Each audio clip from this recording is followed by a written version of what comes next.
I'm Catherine Sheeran, host of the podcast Horse Tales with Cat. I'm exceptionally excited and honored to have the privilege of introducing today's guest. Beezie Madden is an individual bronze medalist and a member of 2 gold medal U.S. jumping teams from 2004 and 2008, as well as being a member of the silver medal U.S. riding team in 2016. She has had numerous appearances and medaled at both the World Equestrian Games and Pan Americans. Beezie has had 18 wins in Nation Cup competitions and 8 World Cup qualifier wins. She was the first woman to pass the $1 million mark in earnings for show jumping and became the first woman and U.S. rider to reach the top 3 in the show jumping world ranking list. She has won the $1 million CN International at Spruce Meadows and is a 3-time winner of the Atco Power Queen Elizabeth II Cup there. She won the $200,000 Budweiser American Invitational in Tampa in 2005, 2007, and 2014. If that was not enough, she became the first rider to win the $1 million AIGS HITS Grand Prix in all 3 locations in 2019. Beezie, welcome to the show. Thank you. My pleasure. I wanted to go back to your very early roots because I know what I read on when I was researching you that you started riding at age 5 with a pony. But I just wondered if you could take us back to those days and who were you training with at that point? Yeah, I probably actually really started riding when I was 3 or 4 years old. I was born into a family that had a horse business. My parents at the time had a little business where they bought young horses. Then it was off the track, thoroughbreds off the track, and tried to produce them to be hunters and sell them later. So I was born, I grew up in the barn. And they had horses at the Milwaukee Hunt Club. We lived in Milwaukee, Wisconsin at the time. And there was a hunt club there that had a riding school program. And that's how I got started, sitting on the saddle racks when the saddles were there, pretending I was riding. And then I think when I was 3 or 4 years old, I was old enough by the rules to start taking lessons with the school horses there at the hunt club. Well, and it was kind of interesting. I saw that you actually called your first pony Flicka. Yes, my friend Flicka. So my brother rode as well. And we both got ponies one Christmas. My parents had a 4-horse Imperator horse van, and they had bought these ponies and they were all excited. So after we went to bed, they went and got the ponies from wherever they had bought them from. And they spent the night in our Imperator horse van with a nice big box stall. Christmas morning, we woke up and went out and got our ponies for Christmas. And they were a mother-daughter combination. My brother named his Fudge, and she was the mother, and she was an angel, and mine was the daughter, Flicka. And she was a bit of a brat, but it was probably a good thing because I liked to ride her all day. So my parents had to tell me to get off so that I didn't ride her too long in the day. But apparently I asked when they had to go back Christmas morning because I thought we had them for the day or something. I don't know. But yeah, we got a pony and a bridle. We had no saddles, so we rode bareback a lot. Yeah, I thought that was really interesting that your parents purposely didn't give you saddles and you had to earn them. Tell me a little bit about that. Well, I think after a while we got saddles. I think part of the problem was there were no girths that they could find that fit them. So we had to have the girths custom made. I think they took a 52-inch girth or something and had it cut in half. And yeah, there weren't a lot of ponies around in Wisconsin at the time. So we had to make do. And so I'm interested to know, at what point do you feel emotionally you got that attachment that you knew this was the path you were going down? Oh, I don't know. I think, just growing up with it, I was so comfortable around horses all the time. And I think, once I started competing and having success, I not only had a passion for the horses, but also got a passion for the competition as well. I think pretty right off the bat. I was hoping that it was a part of my life, but I think when I really made it a career choice is when I had 2 years of college, and then because I went to a junior college, Southern Seminary Junior College, and I graduated from there, and I was accepted to the University of Virginia. And at the same time, Katie Monahan at the time offered me a job as a working student because I had been a client of hers for almost a year, and she wanted to hire me. So that was kind of my career path choice, I think, at the time. And my parents said, well, we'll think of it as 2 more years of college that we owe you. And if you will support you for a couple more years with a horse. And also I started working for Katie. So. Interesting. And so what was Katie like as a teacher? And just presuming that prior to that, I imagine, were your parents teaching you when you were younger? Was that your learning route? No, my parents they taught me a lot about taking care of horses and horsemanship and all that, but they were pretty hands off when it came to actually giving lessons to my brother and I think purposely. You know, my mother was also an amateur. She competed as an amateur some. My dad never liked competing, but he was good at breaking young horses and stuff. So I got to learn a lot from them as far as horsemanship, taking care of horses, and then lessons were done there was always a professional at whatever state. You know, there was a professional at the Milwaukee Hunt Club. It was actually Mike Hennigan at the time when I was really little. And then my parents bought a stable in Mequon, Wisconsin, because I think the hunt club was shutting down. I think Mike Hennigan started there, and then we had a few other trainers go through there at the time when I was there. So I was always had another trainer as well as my parents. At what point did you start training with Katie Monahan and then get to that point where she asked you to be her working student? Because I imagine, that would be a pretty big deal. Yeah, it was a big deal. We met Katie my last junior year. I was in Palm Beach, and I had my ex-junior hunter was now my junior jumper. In those days, they didn't have any low juniors or children's jumpers, or you started right out in the regular junior jumper division, which was about 1.40 meters, I think, or in the preliminary jumper division. So we had her entered in the preliminary jumper division, and we went there and walked the course, and they had like the Liverpool and the bank and everything in the preliminary jumper class, and neither I or the horse had ever done that. So I was back with Mike Hennigan at the time, who was in New Jersey. He got Katie Monahan at the time to ride the horse for me. So that was our first introduction to Katie, and she did a beautiful job. She was very nice and very supportive of me for keeping her eye on me for the rest of the circuit. And then after I did 1 semester of college, I think, and then needed somewhere to go for the summer, or a trainer for the summer. And we took care of our own horses at the time, and Katie trained myself during the summer. And then when I graduated after 2 years of college, that's when she offered me the job. And so what would you say you learned that was really new with Katie? How did she change your approach to riding? Yeah, I think, with Mike Hennigan, I got a lot of flat work, a lot of really disciplinary drilling and stuff like that. But I think Katie was really good at teaching you how to bring out the best in a horse.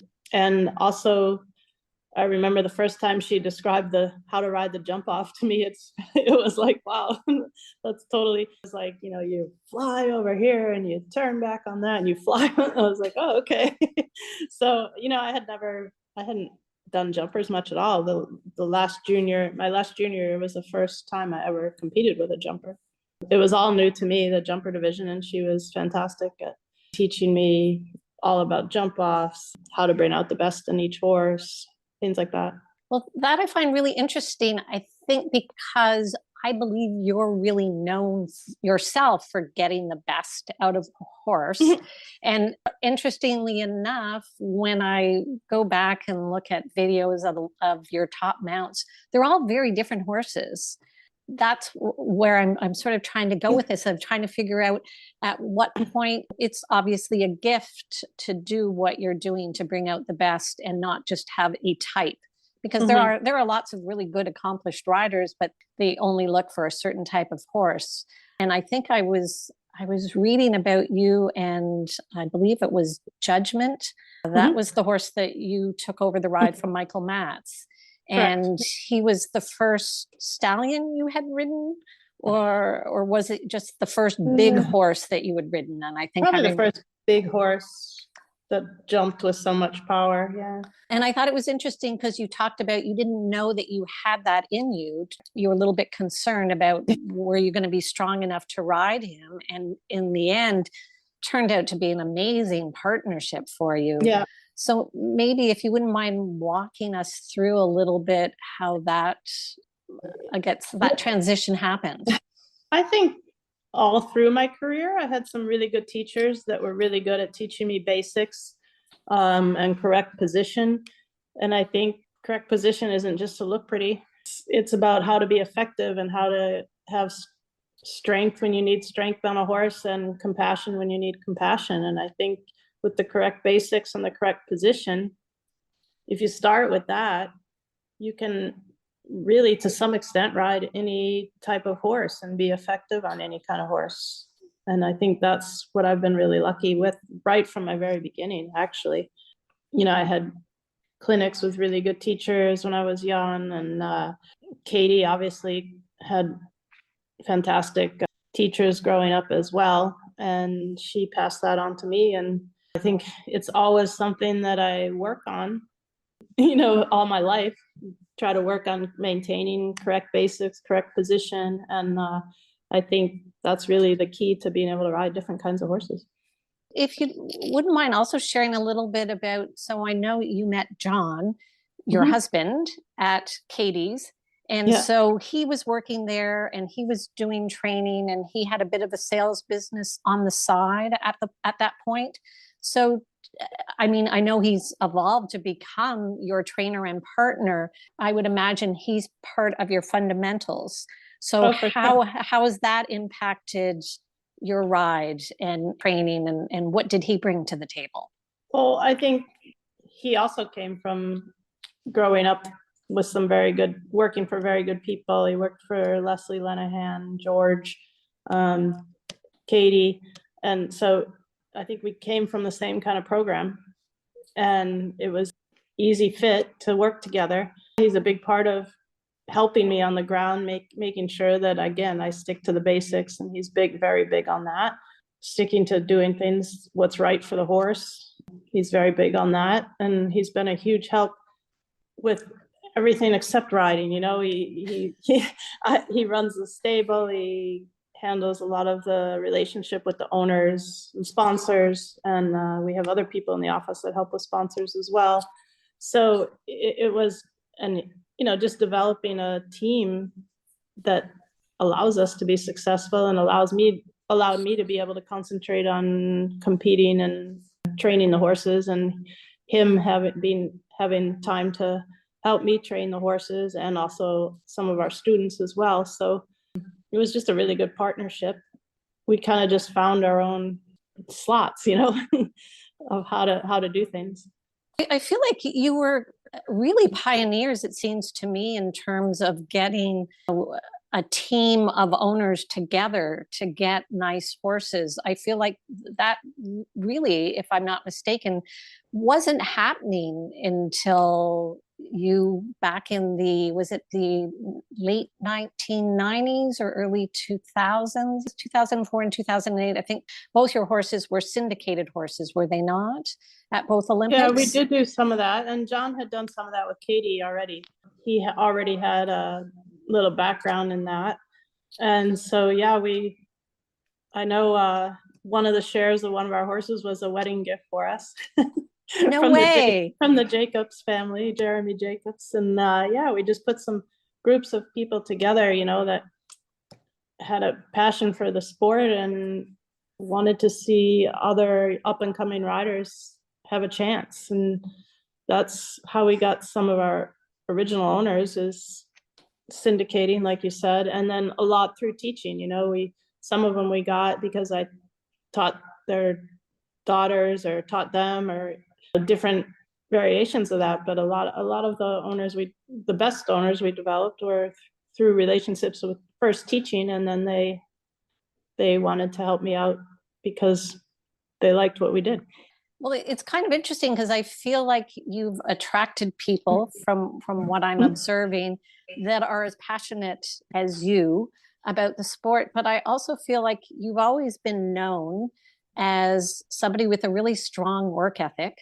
And for sure, I would say if I talk to anybody in the sport, they would talk about your work ethic, but they would also talk about how grounded you are and how connected to the horses you are. I remember, about 20 years ago, I was working as a groom and somebody talked about the fact that you were still out there mucking stalls with the staff in the mornings. And I thought that really speaks to me volumes about your character. Why do you feel that that is so important? I think having a somewhat of a relationship, but also being around the horses a little more, you can learn more about them. And I think that we have a lot of our staff that we've had over the years. Some of them have been with us for more than 30 years now. I think if John does a lot of the managing the staff, but I think the fact that both of us know exactly what their jobs are and what it takes, it's a lot easier to manage them in a fair way if you know how much time everything takes and what it takes to get the horse to the rein and things like that. I think you can't manage your staff if you don't really know what they have to do. So that's a huge part of it. And, having staff for 30 years is really a helpful situation. And they're very knowledgeable. They work with us well. It's just a huge advantage, I think. I was going to say, I don't know anybody else that has had people that have worked for them for that long. Again, I think that speaks volumes about your character and just who you are as people. And where would you say your strong work ethic came from? Did that come it was something inside you, or it came from your parents, or? Probably a little from my parents, a little from necessity, and a lot from John. I mean, he's got a really good work ethic. And we like to customize a lot of the things we do with each horse. So sometimes that means moving jumps 3-4 times a day, if we're schooling multiple horses in a day. And that just goes without question. Whatever needs to be done gets done. And I think some of that's out of necessity, really, and wanting to do, like I say, what's best for the horses and to be successful at the same time. Fair enough. So I wanted to shift gears and talk a little bit about some of your accolades.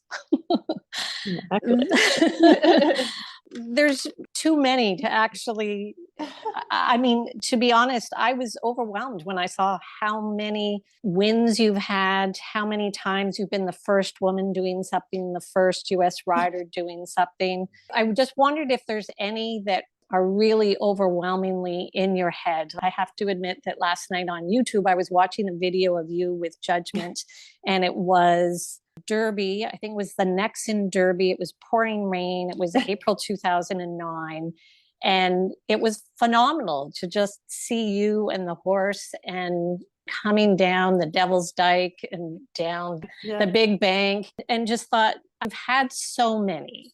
And with so many different horses, which is the other nice thing. That's why I said it speaks to the fact that you've been able to, bring the best to so many different mounts. Are there any that really stick out in your head? Just the fact that Judgment did derbies was a really, I thought, a huge accomplishment on our whole team's part, because he came to us with a bit of a fear of water, and he seemed to overcome that. And the first time we took him to Spruce Meadows, we did it at a time when we thought he was well prepared for it, as best prepared as we could. But we knew it was a risk. He was either going to shine or he was going to fail. And he really rose to the occasion, and he shone. I mean, when we told people we were going to enter him in the Derby, they all thought we were crazy. And I think he was third in the first Derby he did. And probably by the time you watch that Nexen Derby that was in the pouring rain, I think anybody could have ridden him around the Derby, because he he just knew it. It was just a fun, you just hit a gallop and went with them. And it really wasn't even difficult. But so that was a big accomplishment. And he did win the CN International as well there.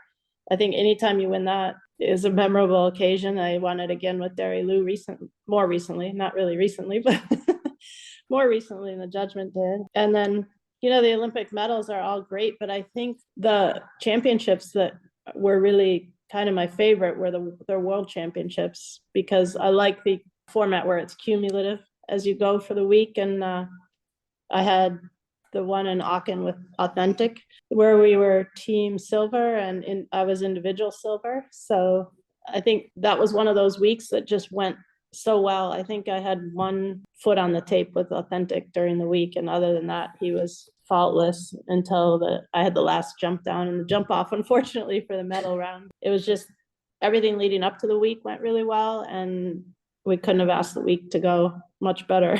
And then the same with the World Championships in Cannes with Cortez. I broke my collarbone in the early spring, but I had both Cortez and Simon at the time, and they were both very experienced, and I was experienced with them. So it really wasn't much of a blip in our schedule, and we kept the horses top fit while I was recovering. And as soon as I was ready to go, I did one small show and then right to Hickstead, where Cortez won the Grand Prix, and I think maybe double clear in the Nations Cup as well. So again, everything, once I got going again from the broken collarbone, just went so smoothly.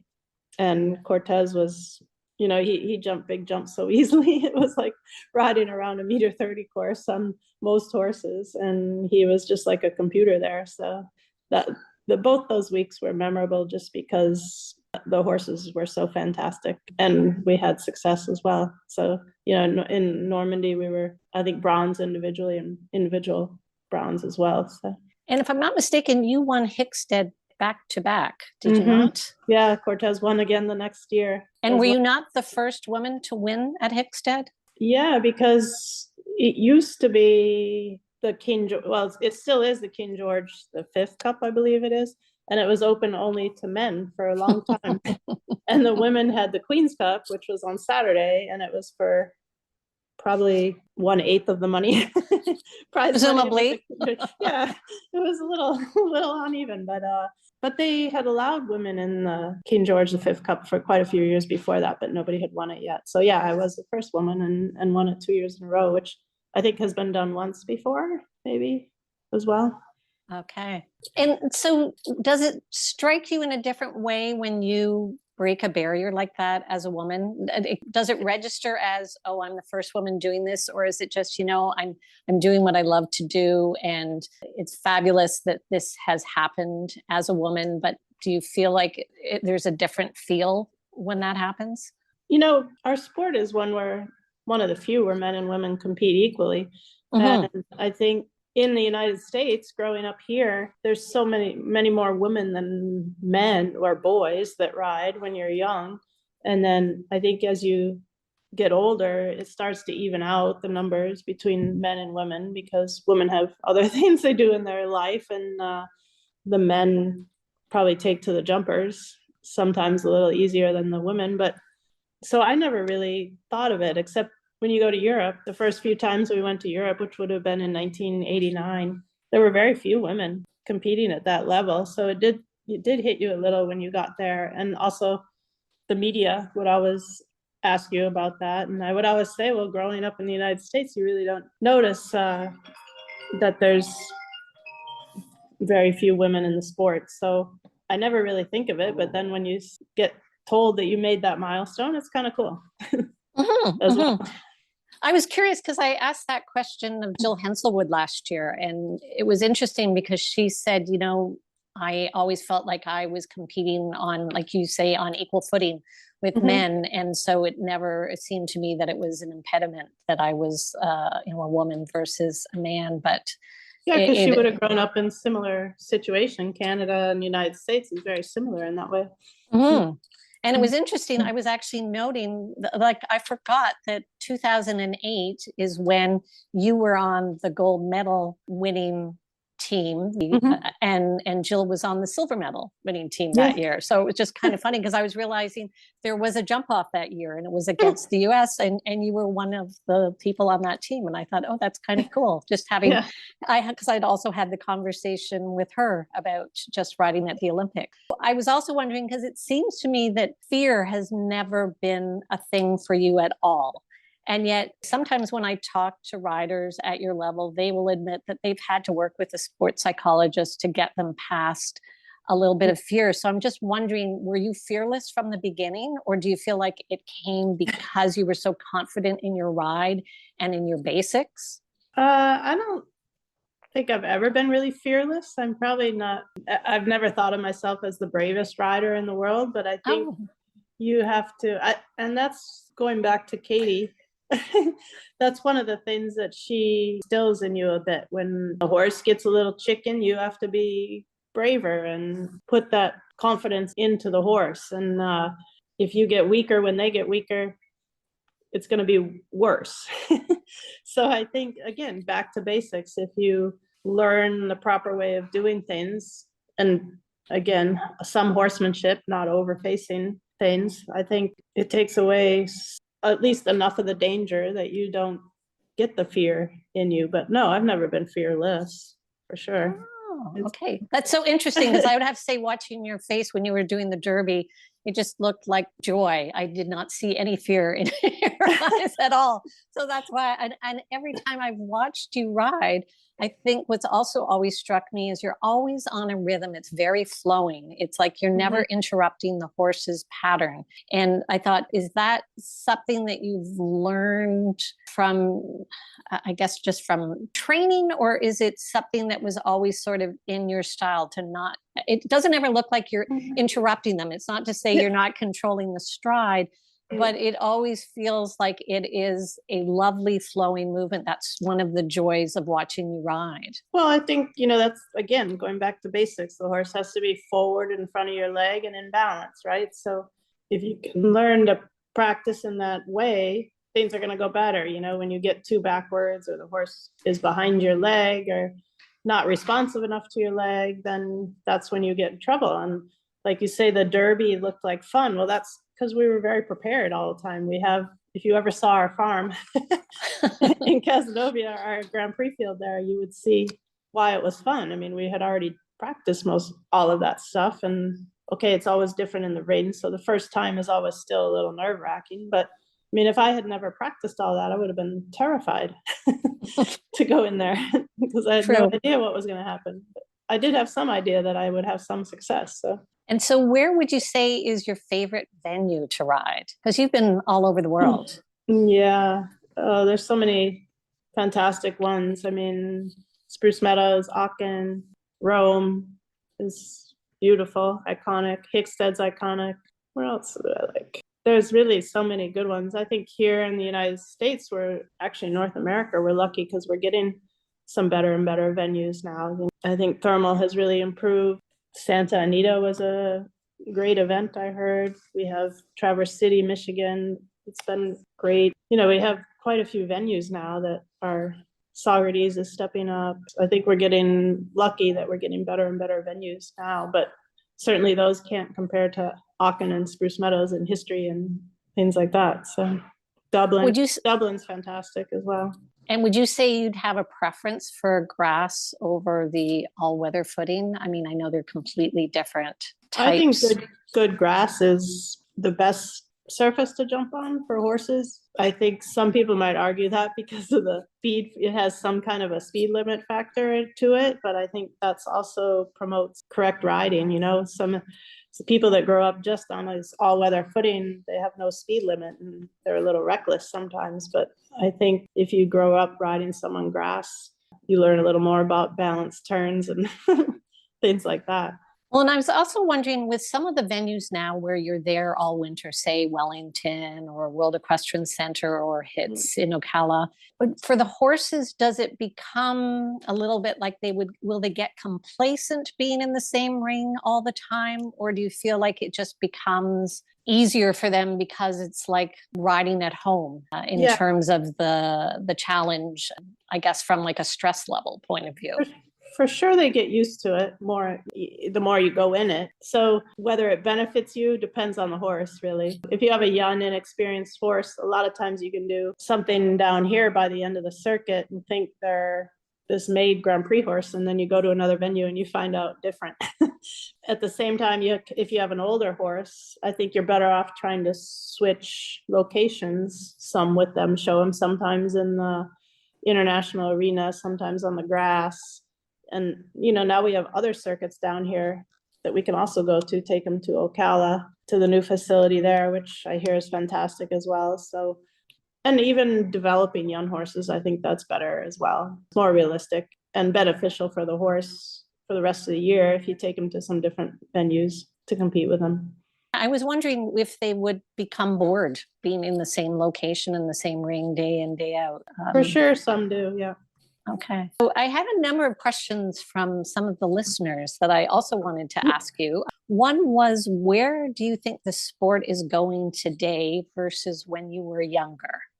Well, for sure, the prize money has gotten bigger, which is I think overall a good thing, but it's bringing more people into the sport. So you get more people that are kind of in it for not because they love the horses, but because they like the sport. So I think we have to be careful that we still keep the feeling that what's best for the horse is the most important thing still, even though we'd all like to win a lot of prize money. We have to keep the horse in mind. And I think there's so many more venues, more competitions. And I think planning your schedule and your calendar has become much more challenging than it was before. I mean, you really have to look at where you want to go, what your goal is, where you want to peak, how am I going to get there, and have a plan, because it's so easy to just say, oh, I want to go there, or, oh, there's a show, I want to go there. They have a lot of money there, I'm going to go there. I think you can really get sidetracked. And I think sticking to your calendar and sticking to your plan is really difficult these days, or challenging, not difficult, but a big part of horsemanship and planning your and your horse's careers. Well, that's a very good lead into another question I had, which is, what do you feel is the most important thing to remember when you're developing a young horse that you're hoping is going to go to the top of the sport? I think trying to make sure waiting for the horse to tell you what they're ready for to some extent. That's the hard part.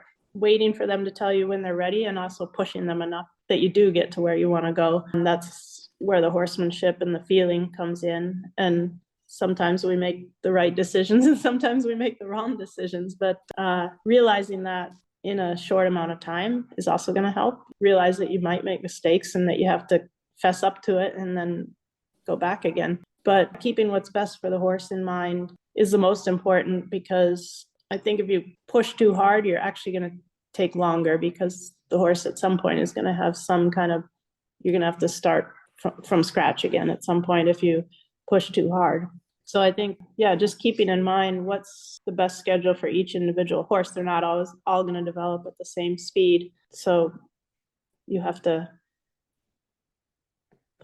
read the horse a little bit and do what's right for him or her. Well, I think that's interesting, given you talked earlier about judgment, and it sounds like you waited and took a fair amount of time to get him to the next level as far as exposure to the water jumps.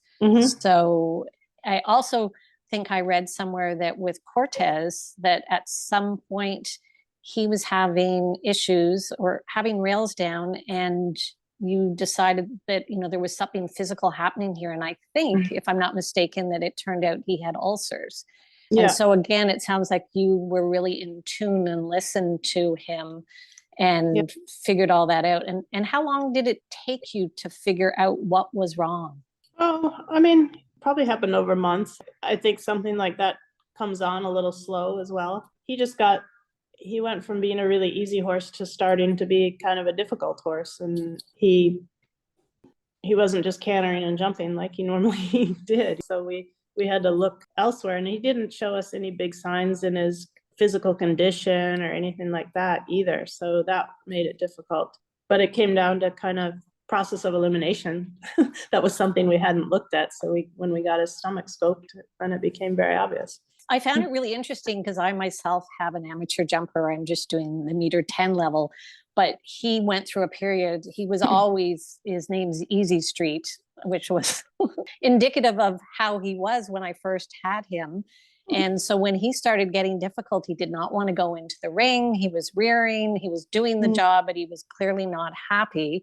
And I just didn't know what it was. And in the end, it did turn out to be anxiety, and it was his stomach. And I felt so badly for, kind of forcing him through it. Yeah. But that's where I was curious, and it may sound crazy, but I wondered, did you ever think about using an animal communicator? Because I actually interviewed an animal communicator recently, and I was really surprised at how much information she could get. I came out of the conversation with her just wanting desperately to have her talk to my horse, just to see what was going on in his brain. But I just wondered, is that something you've ever used yourself as a trainer? No. Okay. No. And it was another avenue that I was not really aware of until recently. So I just thought that was kind of cool. So a couple of other questions that came from people were, what do you look for in a top young horse versus a horse already at the top of the sport? Ooh, I don't know. Well, the big difference is you know so much less about a young horse than you do about a horse that's already proven. So, a horse that's already proven, if we are looking to make a purchase, I assume that's what they're asking. It's really a matter of whether it's a match for the horse and the rider together. Like if I tried the horse, for instance, Simon, I think was probably the number 1 ranked horse in the world when we tried him. And I thought the horse looked fairly difficult to ride and maybe not really a girl's ride. So we tried him because we were really looking for a horse and we wanted a very good one. And he was obviously a very good one. So it would have been irresponsible a little bit of us, it felt like, to not try him at the time. So we went there thinking it was just an exercise of trying the horse. And I went there, and the first time I rode him, I said, actually, I really like the horse. We had to make special arrangements to stay a little longer to try the horse again, because we were so sure that it was not going to be a great match that we already had plans to go home. So we had to reorganize and to be able to try the horse again, and loved him and ended up buying him. So that's an example of just making sure it's a good match. And then in young horses, you know very little about them. So, what we're looking, obviously jumping ability is a big part of it, but the best jumper is not always the best horse. So what we look for when we're looking at young horses is their type to begin with, because if they're too heavy, they can look pretty impressive as a young horse, but they generally look less impressive as their career goes on if they're a bit heavy in their way they move or the way they look, or coarse in the way they look. So we like a classy looking horse. I like a horse with a really good gallop, because the more difficult the canter is, the more difficult they are to ride, and probably not quite as coordinated as you'd like at times. We like a handy, sporty type horse. And then the other thing we try to test out is how willing are they to work with you. So I just try to work them a little on the flat, asking them maybe there's something they don't really know, and I ask them to do, and do they kind of catch on, or do they go against you and not really want to learn. So little things like that we try to do when we're trying them. And then it's really comes down to an overall feeling of, do I enjoy working with the horse? Do I like the feeling of the horse when it jumps? And the same with John. Does he falling in love with the horse? And generally, if we both don't love the horse, we leave it. It's interesting you say that, because I have to admit, a trainer years ago said to me, if there's no magic, he said, like, the most important thing is what you feel between you. Mm-hmm. Like, they can be the most talented horse in the world, but if you don't feel any chemistry, that it doesn't really matter. Yeah. So I just wondered, are there any that you've walked away from that you thought, yeah, they seem to be very talented, but I'm just not feeling it? Yeah, most of the horses, when we get to the point of actually trying them, we've seen plenty of videos, or somebody else has noticed the horse, and it's probably a very talented horse. But yeah, is it the horse you want to work with every day for the rest of its career, or are you going to walk in the morning and say, oh God, I got to deal with this one again, Well, and you mentioned Simon was one that took you by surprise. Were there any others that you didn't expect to really like, but then it was like, oh, you know what? This is going to work out. I don't remember any particular. But I'd say most of them, we go in being a little skeptical, and then if we fall in love when we're there, then we decide that it's worth a try. So yeah, we try to watch a lot of videos and try to get an idea of what we're looking for, maybe what we want to test out. And then if they pass all the tests and we really fall in love, then we buy them. If not, we leave them.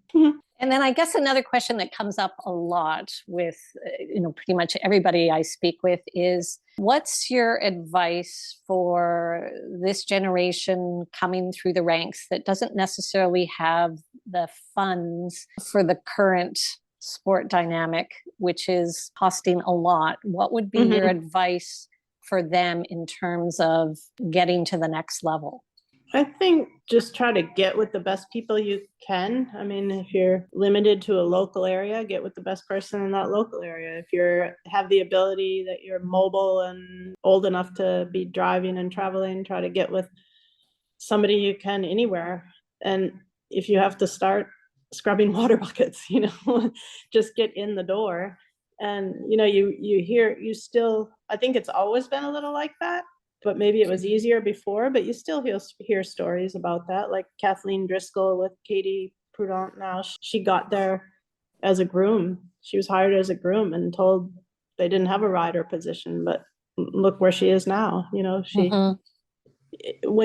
you can prove yourself, and even if you don't end up with the person you started with, you still make contacts and you make a good impression on other people that see you working for that person, and you make a good impression with the person you're working for, and you can get good recommendations from them and move on to other people too, do things.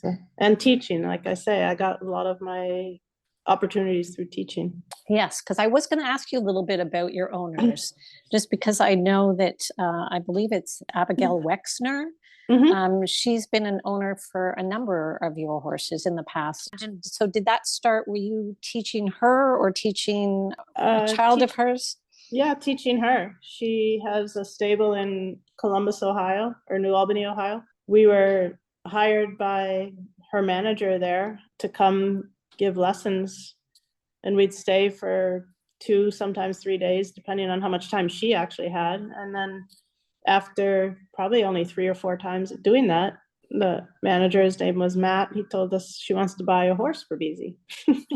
So we started with one, and I mean, she's owned countless ones for me over the years. I was going to say, that's lovely. It also gets back to, I guess, your attitude and your character, that you have these people that surround you for such a long time, not just people working for you, but working with you and supporting you. So I think that, again, hats off to you and John, obviously, that you've managed to surround yourself with good people, because presumably you're good people yourself. Yeah, I think that's kind of how it works. Yeah, we've been lucky with the people that you say we've surrounded ourselves with, or that some of them have been seeked us out as well. I think just getting involved with good people from as much as you can is just a huge advantage, because along the way, when I said a lot of the success is sticking to basics, waiting for the horse to tell you, doing what's right for the horse. All of the owners that we've had and kept and had success with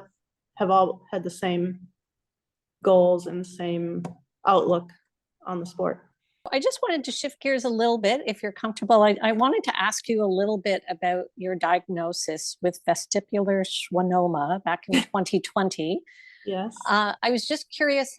I mean, obviously, it was a big step having to move back from riding for the team at international competitions. I'm sure that was a hard decision to make, but also it sounds like a very kind decision on your part as well, to just be thinking about the team. But I was wondering, what has been the gift in stepping back from international competition? Because I'm sure that there's been things that have happened as a result of that have been positive. So I was curious, what would those things be? Well, it's actually the timing of that was, we were really actually planning on stepping back anyway at the time. And so when it happened, it wasn't like a huge blow, but it definitely was I wasn't as comfortable riding, because I did want to continue riding all the time. I just didn't want to be pushing for making teams and being at the top of the list and everything like that still. So I think it was good in a way where it made it a little more clear that that was a good decision at the time. That was like, it was like karma stepping in and saying, okay, you were already on this path and now we'll give you another reason. Yeah, exactly. So it helped us in that decision and in that step. And we've since then gotten some students and been successful with them. And I kept working with young horses. And it's something that's like, if they did surgery to take it out, it's kind of complicated because it's growing in the nerve. That's my balance nerve. So as long as it doesn't grow, we're just leaving it. And they say your brain learns to compensate for it. And I think like over the years they give me exercises for therapy that I can do at home. They say riding is a good exercise too. Anything for balance is good. And I think over the years, it's gradually gotten better and better. And we monitor it with MRIs. We were doing it every 6 months. Now we're going to do it once a year because it hasn't grown much at all. I think like now I almost feel normal again. So I was going to say, it's been 4 years, I think, or 4.5 years since it was announced as your diagnosis. And I'm thinking it doesn't seem to have slowed you down at all. As far as success is concerned, anyway, with the riding. Well, I think it did affect me for some, but now I feel quite comfortable now for the last 6-8 months. Yeah. What would you say is like the greatest joy in what you do? I think I always say that if I was rich and I had a hobby, this is what I would do. So it's kind of surreal that I can do, my profession can be what I would do as a hobby at the same time, you know. And like I said before, I've always had a passion for horses. I grew up with them. I was so comfortable around them, even as a toddler. And then I also have a passion for competition. I'm kind of a competitive person. And I don't like to do anything I'm not good at, but if I'm good at it, I like to compete at it. So it's really an ideal career. Well, I also like that I read somewhere that I'm paraphrasing, but you basically said you always had wanted to be a role model because you'd had good role models growing up. So I was wondering, who were the role models for you? Because I would say it does appear to most of us on the outside that you have been an exceptional role model for riders, and particularly for women riders. So I wondered, who was it that I'm guessing Katie Monahan Prudhomme was one of your role models. For sure, one of them. My parents, for sure, when I was growing up. I don't know. I think really probably my parents had a huge part to do with it because they made me the person that I am. What we do for our career, while I say it's the ideal career, we're not curing cancer or something like that. So, sometimes you think, well, what am I doing this for? And then when you get a kid that says, well, you inspired me to do this, or you are my role model, and I thank you so much for that. I still, even though I'm not in the top sport so much anymore, I still get letters from kids saying that. And so it's pretty cool that what I'm doing does actually help some people. And wouldn't you say, I have to say this as an amateur rider, that just that feeling of the connection with the horse, I don't even know how to describe it to people who don't ride, that there's no feeling quite like it, or when you're jumping a jump where it just feels perfect and it's the biggest rush that you can imagine. And again, when someone doesn't ride, I don't know how to describe it to them. Yeah, I mean, I think people are surprised when they see a horse in person, especially some of the ones that we ride, how big they are. So these people that think we're forcing the horses to do this or something, I mean, they're 11 to 1,300 pound horses. We can't force them to do anything. So when you look at what they actually do for us, it's pretty cool. The courses they jump, but not only that, they travel on airplanes and they survive in the city for a week or something, if that's where the competition is, or, it's amazing what they do for us. And I think for sure the best ones enjoy it, or they wouldn't be as good as they are at it. So that's kind of cool. Yeah. So I just wanted to close out with asking you a little bit about your retirement operation. I think that that's amazing that you have in Cazenovia, New York, this beautiful facility, and you are actually set up to take in horses that were show jumpers, whether at the top of the sport or not, and retire them as part of a herd. So I'm just wondering, what's the transition like for a horse that goes from show jumping to being out in the field? Easier than you might think because, they are herd animals. Their history is to live in herds and to live outside. And I mean, obviously, if they're freshly clipped or something like that, you can't stick them out in the cold. But as long as they're used to getting enough grass, that's the other thing. You don't want to throw them out in a grassy field in the spring if they're not used to being turned out or having grass. So you have to monitor all that situation, that their systems are ready to handle whatever weather or conditions you're going to put them in when you put them out. But sometimes we start them in smaller herds, like of 2, 3, or 4, so that they learn to live with other horses before they get thrown into a herd. Sometimes they pair up with one, and then you can take those 2 that are paired up and stick them in a herd so that, they aren't the outcast or something like that.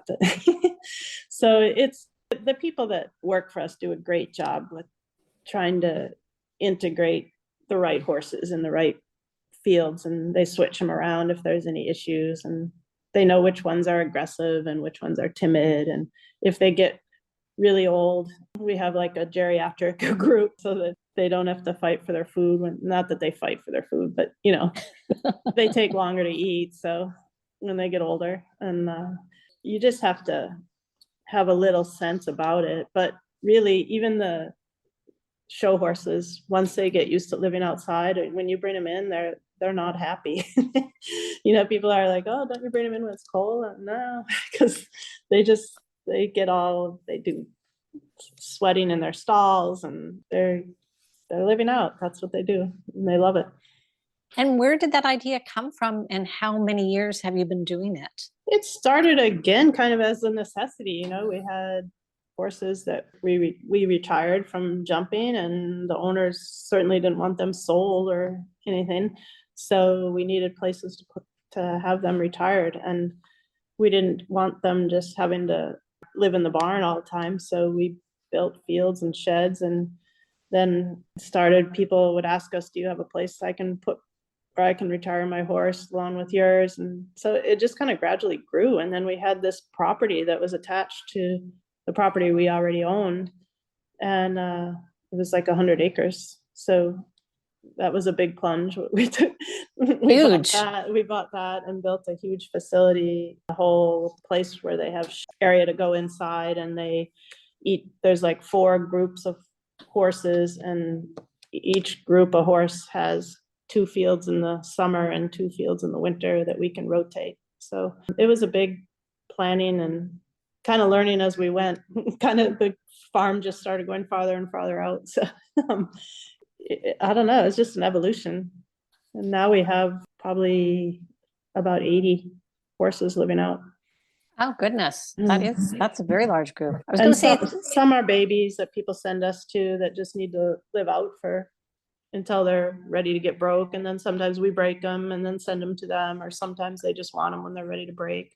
We do various things. We do some rehabs also, when they get to the point where they just need a lot of time and it's better for them to keep moving with their injuries, then they just live in the herd. And when they get sound, we can either send them back to the people, or sometimes we'll start them back in work and make sure they're going to hold up for a little bit and then send them back. It's kind of fun. Yeah, I was just going to say it's a full circle moment. Yeah. Well, listen, I want to say thank you so much for taking time out to meet with me today and share your stories. I just want to wish you all the best in the future. I know you've got some young prospects that are no doubt going to go somewhere exceptional in the future. And we hope so. I certainly look forward to hearing about your continued success. Okay, thank you very much. It was my pleasure. If you'd like to learn more about upcoming guests and the podcast, please follow me on Facebook and Instagram at Horse Tales with Cat.